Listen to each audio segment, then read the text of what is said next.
WGEM's annual Bucket Blitz ends later tonight, but the Salvation Army hopes the public's generosity won't.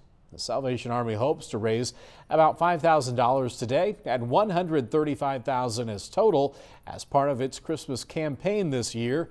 That number is no coincidence, though. The Salvation Army is celebrating 135 years of serving Hannibal. A Salvation Army spokesperson says those funds play a critical role in helping local families.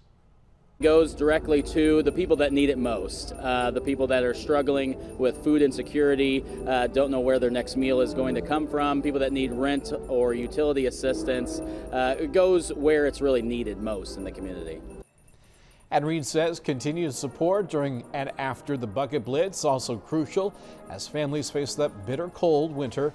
There's still time to donate at the Hannibal Walmart tonight. We have more information on how you can donate with other ways at WGEM.com.